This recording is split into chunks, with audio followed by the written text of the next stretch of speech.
Dear students, last video में हमने topic start किया था how do metals and non metals react. The topic was basically about the ionic bond. We have studied that how an ionic bond is formed between a metal and a non-metal.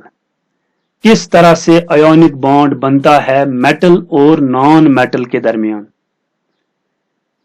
आज के इस video में हम उसी topic को continue करने जा रहे हैं और देखेंगे कि बाकी कंपाउंड्स में किस तरह से ये आयोनिक बॉन्ड बनता है. हम कुछ एग्जाम्पल्स इसमें लेंगे और देखेंगे कि आयोनिक बॉन्ड जो मेटल और नॉन मेटल के बीच में बनता है ये किस तरह का बॉन्ड होता है. इसके अलावा लास्ट में हम देखेंगे The properties of ionic compounds. पहले हम इसमें लेंगे the formation of magnesium chloride. Magnesium chloride is an ionic compound having ionic bond. इसमें एक मैग्नीशियम आयन होता है और दो क्लोराइड आयन्स होते हैं जो कि जुड़े हुए होते हैं एक दूसरे से by electrostatic force of attraction. Magnesium whose symbol is Mg, this Mg, whose electronic configuration is 2a2. इसके 12 इलेक्ट्रॉन होते हैं. पहली शेल में 2 इलेक्ट्रॉन्स आते हैं, दूसरी शेल में 8 इलेक्ट्रॉन्स आते हैं और लास्ट शेल वैलेंस शेल में भी 2 इलेक्ट्रॉन्स होते हैं. These valence electrons, these 2 electrons are represented here. इनको मैंने यहां पे रिप्रेजेंट किया है. तो इस तरह से मैग्नीशियम एटम का इलेक्ट्रॉन डॉट स्ट्रक्चर तैयार हुआ है. एक मैग्नीशियम एटम 2 क्लोरीन एटम्स के साथ बॉन्ड बनाता है. यहां पे the first chlorine whose atomic number is 17, electronic configuration is 287. Last shell में 7 इलेक्ट्रॉन आते हैं. तो दोनों क्लोरीन एटम्स में ये सेम है. इसमें भी फाइनल शेल में 7 इलेक्ट्रॉन है और इसमें भी फाइनल शेल और लास्ट शेल में 7 इलेक्ट्रॉन है. इसके बाद क्या होता है, मैग्नीशियम अपने 2 वैलेंस इलेक्ट्रॉन्स को डोनेट करता है. लेकिन ये डोनेशन जो होती है ये इस क्लोरीन को 1 इलेक्ट्रॉन देता है, लाइक दिस. इस क्लोरीन को 1 इलेक्ट्रॉन देता है और इस क्लोरीन को दूसरा इलेक्ट्रॉन देता है. ऐसा इसलिए होता है क्योंकि मैग्नीशियम की वैलेंसी 2 है. ये 2 इलेक्ट्रॉन लूज करता है ताकि इसकी इलेक्ट्रॉनिक कॉन्फ़िगरेशन नियॉन के साथ मिले. लेकिन क्लोरीन जो है ये एक ही इलेक्ट्रॉन एक्सेप्ट कर सकता है, गेन कर सकता है. इसलिए मैग्नीशियम के 2 इलेक्ट्रॉन्स के लिए हमें जरूरत है 2 क्लोरीन एटम्स की. इसलिए यहां पे जो फॉर्मूला बनती है it is MgCl2. Magnesium 2 electron lose करके कन्वर्ट हो जाता है Mg2 पॉजिटिव में. Mg2 पॉजिटिव 2 इलेक्ट्रॉन लूज करके. And these 2 chlorine atoms, this is chlorine first and chlorine second. Chlorine first and chlorine second, यहां पे मैंने 2 इसीलिए लिखा है, ये दोनों क्लोरीन एक ही जगह हैं. इस 1 इलेक्ट्रॉन के गेन करने से इसकी वैलेंस शेल में 8 इलेक्ट्रॉन आते हैं. इसलिए इस पे एक नेगेटिव चार्ज आ जाता है, हेयर नेगेटिव चार्ज. और इस पॉजिटिव और नेगेटिव के दरमियान इलेक्ट्रोस्टैटिक इंटरैक्शन होती है, इलेक्ट्रोस्टैटिक फोर्स ऑफ अट्रैक्शन. इस तरह से इसमें आयोनिक बॉन्ड बनता है. This is the formation of magnesium chloride, that is MgCl2. Taking the another example of formation of sodium oxide, whose formula is Na2O. Na2O. हमें जरूरत है 2 सोडियम एटम्स की ताकि वो ऑक्सीजन की वैलेंसी को सेटिस्फाई कर सकें. Sodium having symbol Na, 2 sodium atoms हैं यहां पर, symbol Na, electronic configuration 281, 11 electron इसमें होते हैं, 11 इलेक्ट्रॉन, इसलिए इसकी इलेक्ट्रॉनिक कॉन्फ़िगरेशन बनती है 281. इसकी लास्ट शेल में 1 इलेक्ट्रॉन है और इसी इलेक्ट्रॉन को ये डोनेट करता है. Here is oxygen whose atomic number is 8, whose electronic configuration is 26. 2 electrons की कमी है ऑक्सीजन में. ये सोडियम इस ऑक्सीजन को इलेक्ट्रॉन डोनेट करता है, ये सोडियम भी इसी ऑक्सीजन को इलेक्ट्रॉन डोनेट करता है. इसलिए ऑक्सीजन इन दोनों इलेक्ट्रॉन्स को गेन करता है और गेन करके ये कन्वर्ट हो जाता है O2 नेगेटिव में. 2 नेगेटिव, 2 इलेक्ट्रॉन्स को गेन करके ये कन्वर्ट हो जाता है O2 नेगेटिव. यहां पे इस ऑक्सीजन में 6 इलेक्ट्रॉन्स हैं, आप देख सकते हैं, और यहां पे इसमें 8 इलेक्ट्रॉन है. ये जो 2 इलेक्ट्रॉन ज्यादा है इसमें वो 2 सोडियम एटम्स ने डोनेट किए हैं. और सोडियम दिस ये कन्वर्ट हो जाता है Na पॉजिटिव में. Na पॉजिटिव, ये सोडियम भी कन्वर्ट हो जाता है Na पॉजिटिव, इसलिए यहां पर हम लिखते हैं ट्वाइस, 2 सोडियम एटम है. इस पॉजिटिव चार्ज सोडियम पॉजिटिव और ऑक्साइड के दरमियान इलेक्ट्रोस्टैटिक फोर्स ऑफ अट्रैक्शन पैदा होता है. इस तरह से इसमें आयोनिक बॉन्ड बनता है. This is the formation of sodium oxide. Taking the last example, it is the formation of magnesium oxide, MgO. Magnesium, as you already now know, it has 12 electrons having electronic configuration 2A2, oxygen having 8 electrons and electronic configuration 2,6.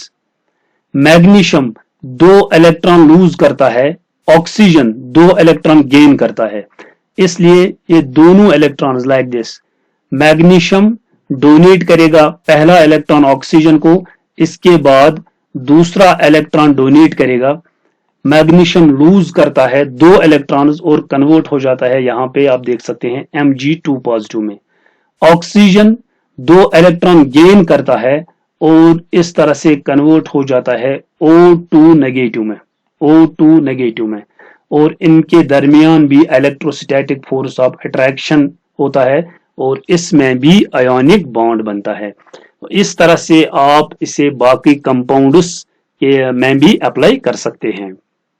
खाली आपको याद रखना है कि पहला जो metal आप ले रहे हैं इसका एटॉमिक नंबर क्या है, इसकी वैलेंसी क्या है. दूसरा जो नॉन मेटल आप ले रहे हैं इसका एटॉमिक नंबर क्या है और इसकी वैलेंसी क्या है. इसी तरह से इसमें कंपाउंड्स बनते हैं और कंपाउंड्स की फार्मूला डिपेंड करती है कि इनमें वैलेंसी क्या है, मेटल में वैलेंसी क्या है और नॉन मेटल में वैलेंसी क्या है. Now the last topic in ionic bond is properties of ionic compounds. जितने भी आयोनिक कंपाउंड्स हमारे पास हैं उन आयोनिक कंपाउंड्स में आयोनिक बॉन्ड होता है. आयोनिक बॉन्ड एक ऐसा बॉन्ड होता है जिसमें loss and gain of electrons होता है. मेटल इलेक्ट्रॉन लूज करता है, नॉन मेटल इलेक्ट्रॉन गेन करता है. इस तरह से इसमें कैटायंस और एनायंस बनते हैं, उनके दरमियान इलेक्ट्रोस्टैटिक फोर्स ऑफ अट्रैक्शन पैदा होता है, जिस इलेक्ट्रोस्टैटिक फोर्स ऑफ अट्रैक्शन को हम आयोनिक बॉन्ड कहते हैं. इन कंपाउंड्स की कुछ प्रॉपर्टीज हैं, यहां पे मैंने कुछ इंपॉर्टेंट प्रॉपर्टीज का जिक्र किया है. Number first property is physical nature. Ionic compounds are usually crystalline solids. Ionic compounds होते हैं crystalline solids. रूम टेम्परेचर पे ये सॉलिड स्टेट में होते हैं। और कैसे solids? Crystalline solids. Crystalline solids ऐसे सॉलिड्स होते हैं जिनमें 3 डायमेंशनल रेगुलर और रिपीटेटिव अरेंजमेंट होता है। इसमें जो एटम्स होते हैं वो लाइंस में होते हैं, 3 dimensional regular and repetitive arrangement होता है इसमें। दे आर हार्ड सब्सटेंसेस, ये बहुत हार्ड होते हैं आयोनिक कंपाउंड्स। हार्ड क्यों होते हैं? क्योंकि इनमें स्ट्रॉन्ग फोर्स ऑफ अट्रैक्शन होता है पॉजिटिव और नेगेटिव आयोन्स के दरमियान। इसमें जो कैटायंस और एनायंस होते हैं उन आयोन्स के दरमियान स्ट्रॉन्ग फोर्स ऑफ अट्रैक्शन होता है, इसलिए ये सब्सटेंसेस हार्ड होते हैं। They are crystalline solids, they are hard substances due to strong force of attraction between positive and negative ions. These compounds are brittle. Ionic compounds brittle होते हैं। Brittle एक ऐसी टर्म है जो हम अप्लाई करते हैं उन कंपाउंड्स के लिए जिन कंपाउंड्स पे अगर हम प्रेशर अप्लाई करेंगे तो वो ब्रेक हो जाता है into pieces. We say that the compound is brittle. एक ऐसा कंपाउंड जिसको अगर हम प्रेशर अप्लाई करेंगे और वो कंपाउंड ब्रेक हो जाएगा into pieces, that compound is called brittle compound. Number second property is melting and boiling points. जब हमें इन कंपाउंड्स को मेल्ट करना होता है या बॉईल करना होता है, हमें बहुत ज्यादा टेम्परेचर इनमें देना पड़ता है। तो इसलिए ionic compounds have high melting and boiling points. They have high melting and boiling points. ये बहुत ज्यादा हीट एब्जॉर्ब करके मेल्ट हो जाते हैं या बॉयल हो जाते हैं, इसलिए इनका जो मेल्टिंग पॉइंट होता है, melting point, the temperature at which they melt or the temperature at which they boil, ये melting और boiling points इनमें high होते हैं because considerable amount of energy is required to break the inter-ionic interaction। इनमें जो inter-ionic interactions होती हैं, positive और नेगेटिव आयोन के दरमियान जो इंटरैक्शन होती है, ये स्ट्रॉन्ग फोर्स ऑफ अट्रैक्शन होता है और इस स्ट्रॉन्ग फोर्स ऑफ अट्रैक्शन को ब्रेक करने के लिए हमें बहुत ज्यादा एनर्जी की जरूरत पड़ती है, बहुत ज्यादा हीट की जरूरत पड़ती है। इसलिए इनमें जो मेल्टिंग पॉइंट्स या बॉइलिंग पॉइंट्स होते हैं वो बहुत ज्यादा होते हैं। They have high melting and boiling points. Number third property is solubility. Ionic compounds are soluble in water. Ionic compounds dissolve हो जाते हैं वाटर में, they are soluble in water, but insoluble in organic solvents. लेकिन organic solvents में ये insoluble होते हैं। Organic solvents are like kerosene, petrol, alcohol etcetera. इन सॉल्वेंट्स में ये इनसॉल्युबल हैं, इन सॉल्वेंट्स में ये डिसॉल्व नहीं होते हैं। आयोनिक कंपाउंड्स डिसॉल्व होते हैं वाटर में, क्योंकि इसका एक रूल है, like dissolves like, like dissolves like. Ionic compounds जो होते हैं उनमें पॉजिटिव और नेगेटिव चार्जेस होते हैं, कैटायंस और एनायंस उनमें होते हैं। और वाटर जो है, वाटर भी एक पोलर सब्सटेंस है, it has polar covalent bond. Water has polar covalent bond. Water polar substance है, इसलिए इसमें आयोनिक कंपाउंड्स डिसॉल्व हो जाते हैं। जबकि केरोसिन, पेट्रोल, अल्कोहल ये ऑर्गेनिक सॉल्वेंट्स हैं, इनमें आयोनिक कंपाउंड्स डिसॉल्व नहीं होते हैं। The last property of ionic compounds is conduction of electricity. Ionic compounds do not conduct electricity in solid state. अगर हम इनको solid state में लेंगे तो ये conduct नहीं करेंगे electricity। क्यों? क्योंकि इनमें strong force of attraction होता है between cation and anion।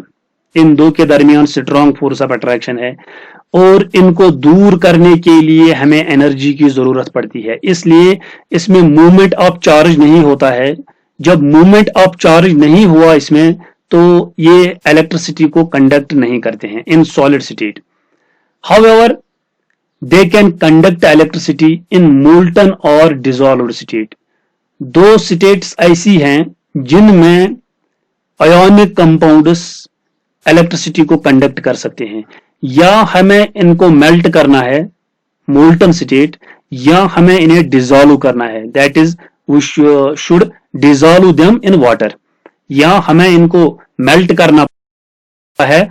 Melt में हम क्या करते हैं, हम इसको हीट करते हैं, हीट करने के बाद ये मेल्ट हो जाता है और ये कंडक्ट करता है इलेक्ट्रिसिटी। या हमें इनको डिसॉल्व करना पड़ता है वाटर में डिसॉल्व करके भी ये इलेक्ट्रिसिटी कंडक्ट करता है, लेकिन सॉलिड स्टेट में ये इलेक्ट्रिसिटी को कंडक्ट नहीं कर सकते हैं। These are some of the important properties of ionic compounds. That is all about how metals and non-metals react or the ionic bond. Next video में इंशाल्लाह हम एक नया टॉपिक स्टार्ट करेंगे। Thank you very much.